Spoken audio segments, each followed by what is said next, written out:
Տրիպլի մեզ հետևող հայրենակիցներ, հարգելի գործընկերներ, ես ներողություն եմ ուզում խնդրել ուժեղ Հայաստանի ներկայացուցիչներին, որովհետև ի սկզբանե ուզում էի խոսեի թեկնածուին, արժանինքներին եւ գործառույթին, բայց Սերգեյ Բագրատյանը, Մարիա Կարապետյանը, Արման Եղյանն ու Էդուարդ Աղաջանյանը ստիպեցին մի փոքր փոխեի։ Նաև շատ կառուցողական ելույթ ունեի տիկին Նազելի Բաղդասարյանի հետ, որը հույսով եմ դեռ առիթ կունենամ խոսելու դրա մասին։ Տիկին Մարիա Կարապետյան, հիմա ասեմ ինչ է կոռուպցիան, ուղիղ առարկայական, ոնց է արտահայտվում այդ պոզով պոչով կենթանին, որը մտել է ՔՊ-ի շարքերը նեպոտիզմի շրջանակում ու դուրս չի գալիս։ Օրինակը շատ առարկայական բերեմ ձեզ։ Երևան քաղաքը հայտարարում է մրցույթ ժոնգթոնգ ավտոբուսներ ձեռք բերելու համար։ Ասում է, ուզում ենք գնենք, մասնակցում է մի ընկերություն, խոսամ ոնց է մասնակցում առանձին, գալիս են ավտոբուսները։ Ու ինչ է պարզվում, որ այս 150 ավտոբուսների 2 նստարանը պակաս է։ Չկա։ Ու գուշակեք ինչ է լինում, փոխանակ, ասեն ախպեր ջան, լավ որ 2 նստարանն է, ուրեմն մի քիչ պակաս պետք է լիներ այդ փողը։ Կամ արի ստեղ հələ դու ով ես որ մեր հարկատուների փողը վերցրեք, կերել ես 2 նստարան պակաս ես արտադրել։ Նախ այդ ժոնգտոնգը չինականի ժոնգտոնգն է, ժոնգտոնգի չինականն է, իսկականը չէ, բայց դա մի կողմ, այդ հետո կպատմեմ։ Ինչ է լինում, գնում է կառավարության չզեկուցող հարցերի հետ, ասում են ամեն ինչը թույն էր, օքեյ, նստվում է Երևան քաղաքի բյուջեին։ Կոռուպցիայի դրսևորում, դրա դիմաց պետք է մեկը դատվեր, ավել տված փողը հետ վերցներ։ Ոչ են ա եղել, ոչ են ա եղել։ Մեկ այլ ուրիշ օրինակ, տիկին Կարապետյան, ինչ է կոռուպցիան։ Նախ կոռուպցիայի սահմանում չկա։ Ամեն կոռուպցիոն դրսևորին յուրովի է։ Ու այդ պոզով պոչով կենթանին մի սահմանում չի, մի նախադասությամբ չի։ Ամեն մեկը յուրովի արտահայտվում է։ Տեսեք, հիշում եք այն կոպեկները, որ 100 դրամանացուն մանեթնիկները առեկցում էին ավտոբուսների մեջ։ Հիշում եք, պարոն Աբրամյան։ Ուրեմն ինչ է լինում։ Երևանի քաղաքապետարանը որոշում է, որ դա առնի։ Պատահականությամբ, շատ պատահականությամբ այդ մանեթնիկները վաճառում է կառավարության աշխատակազմի ղեկավարի տեղակալ Զարայի ամուսին Օմնիկոմի Ռուբոն։ Վաճառում է, լավ անում, ես խնդիր չեմ տեսնում, բայց այդ անտերի գինը շուկայով մտնում, նայես 35,000 դրամ է։ Ներողություն մի բան էլի։ Ես խնդրում եմ տարբեր մանավանդ պետական ծառայողների մասին, պաշտոնյաների մասին խոսելիս դիմենք անուն ազգային։ Հա, ես ներողություն խնդրում ազգանունը չէի։ Ճիշտ է, ընդունեցի դիտողությունը, բայց ազգանունը չեմ հիշում, ներողություն եմ խնդրում։ Ինչն է հետաքրքիր, որ այդ մանեթնիկների գինը մի 40,000 դրամ էր։ Իսկ գիտեք քանիս էին առել քաղաքապետարանը 140,000 դրամի չափ, 130 քանիս։ Հելել եմ, գոռում եմ, ասում եմ դատախազություն, այ ախպեր, արի մա տեսնենք ինչ է կատարվում ստեղ։ Ոչինչ ստախոսության համար պատասխանատվության ենթարկեցին, որտեվ առարկայական կտանեի դատախազության աշկը կմցնեի, կասեի նայ տես սրա գինն էսքան է։ Ոչ էլ այդ մարդկանց վրա գործ հարուցեցին, բայց այդ ջանդամարը առել էին թանկ։ 2 ամիս հետո այդ մանեթիկները տարան թափեցին, ասին մեզ էլ պետք չի նոր համակարգ ենք ներդնում։ Բա որ գիտեք, որ 2 ամիս հետո միասնական տոմսային համակարգներ եք դնելու 700 ավտոբուս կա, չգիտեմ քանիսի համար են առել։ Այդքան փող ավել, խի տվեցիք։ Լավ ընդունենք 500 ավտոբուսի համար էին առել, 50 միլիոն դրամը կոպիտ կարտայտեմ, կասեք ոչ բարեկիրթ եք դուք։ Շարունակեմ այլ օրինակ բերեմ կոռուպցիայի։ Ուրեմն տեսեք, այգիները, որոնք որ կառուցել են Երևան քաղաքում, 40-ամյակի հաղթանակի այգին նվիրված Մալաթիայում, խնդրում եմ, աղաչում եմ, մի հատ գնացեք նայեք այդ այգու վիճակը, ողբերգական ուղղակի, սենց մատով կպտում է, սենց սաղ թափվում էր, սարքել են խայտառակ վատ, այդ ընկերությանը հերիք չի պիտի գցեին սև ցուցակ, ոչնչացնի որ չմասնակցեր, հաջորդիվ տալիս են 2 հատ ուրիշ այգի սարքելու։ Երբ որ խոսում եմ, ասում եմ, «Էդի ոնց է լինում», ինձ ասում են, «Չես վախենում», ասում եմ, «Ինչից», ասում են, «Ուժային կառույցներից մեկի զամի քրոջ տղունն է էդի»։ Այ քեզի բան, չէ, չեմ վախենում։ Ընդհանրապես չեմ վախենում ու խոսալու եմ ու ասեմ։ Ախպեր այդ մարդուն ինչ եք տվել։ Կարող է պայմանավորված էր պետական հովանավորչություն էր էսի։ Բայց պետական հովանավորությունը մի հատ ուրիշ ձև ցույց տամ, ասում եմ կոռուպցիան որն է։ Հա պատմեմ կոռուպցիան որն է ու առարկայական, ամեն ինչ համար է պատասխան եմ կրում։ Լիլիանարմ ընկերություն, որի ՍՊ-ի տնօրենը ձեր ցուցակի մարդն է։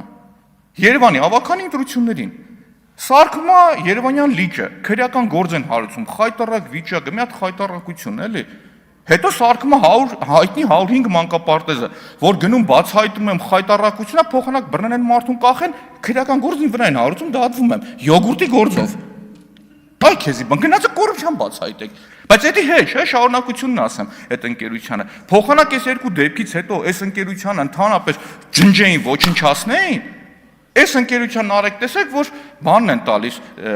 էլեկտրական դեպոյի շինարարությունն են տալիս։ Այդ թիվն է ճիշտ եմ հիշում, մոտ 2 միլիոն դոլարի չափ։ Այդ կռիվը տեղից սկսավ, ասի այս ընկերությունը, որ 2 հատ խայտարակ սարքել է, ո՞նց է երրորդը տալիս։ Գնացի բերեցի ցույց տվեցի, բռնին գործը հարուցեցին ին վրա։ Ասին ձենդ կտրի։ Շարունակեմ, ժողովուրդ, շարունակեմ։ Այդ կոռուպցիայի դրսևորումը շարունակական, երկարաժամկետ կան, բայց կան դրսևորումներ, որոնց հարցի ուղումը ուղիղ տալու եմ երկրի վարչապետին, որ հետաքրքիր է իր դիրքորոշումը հաջորդի։ Այդ շարքը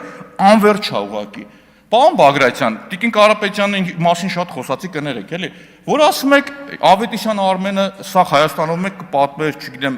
պլաստմասեկով բանով, էլի, դուք լուրջ հանցագործության մասին հաղորդում եք։ Բա դրա համար ոչ մեկի նստած չի։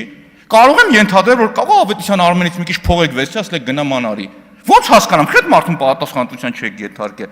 Երկու տարբերակ կա, կամ ձեր ասածը իրականության հետ կապ չունի, կամ փողը վերցրե բաց եք թողել։ Բայց եթե չէ, հանցագործությունը գիտեք, ուրա, շարունակեմ, տարիների վերջ միշտ ԿՊ-ականներն ասում էին պապկեք կա տամոժնիկներում։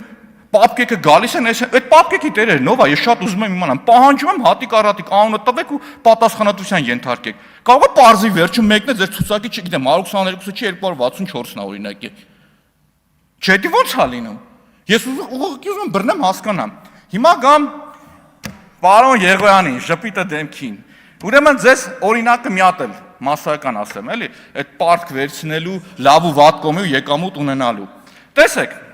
պարոն Աղաջանյանը խնդրեմ մասնագիտական առումով վստահ եմ կկարողանա հանրամատչելի, եթե չկարողանամ ինքը օգնի ձեզ, էլի այդ հարցում։ Օրինակ զիգզագ ընկերությունը, ժողովուրդ։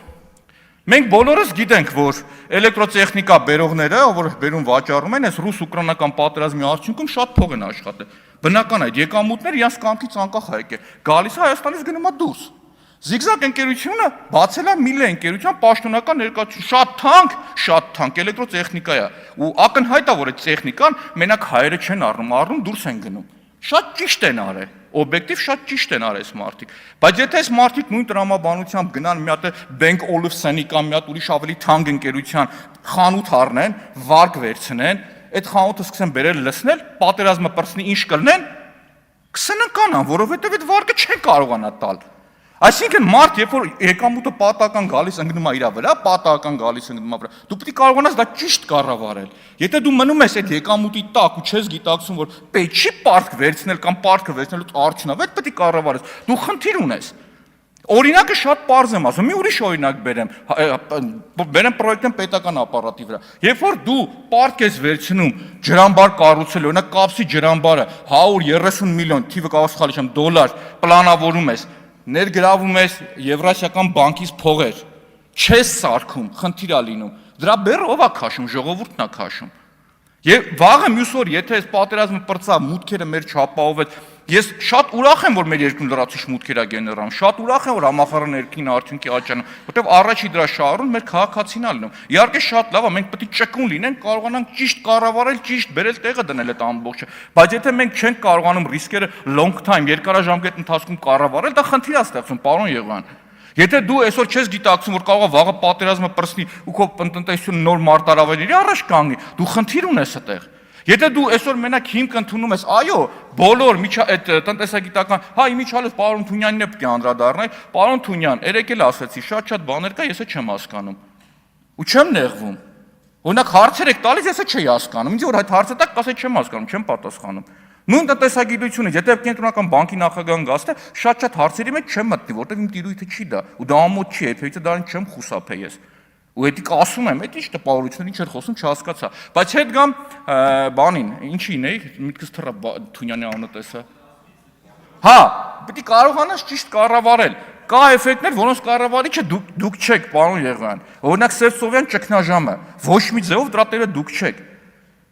Պարսկաստանի ու Ամերիկայի հարաբերությունների սրվերն ու լոգիստիկ խնդիրներն ու մյուս դրա կառավարիչը դուք չեք, բայց դրա պատուղներ քաղողը դուք եք։ Ու վերջում տեխնացուն, որ ասում էր ձգում եք ժամկետը, խնդիր եք ստեղծում, ժողովուրդ միշտ հիշեք, քամի ցանես, փոթորիկ հետ կհավաքես։ Որոշեցիք sense բան անել ուժեղ Հայաստանի հետ կապված, հետ հավաքեք պտուղներ։ Հաջորդիվ շատ ելույթ ունեմ, կներեք, այս անգամ ներող եղեք ինձ, ես չկարողացա տեխնացուին մասին խոսել։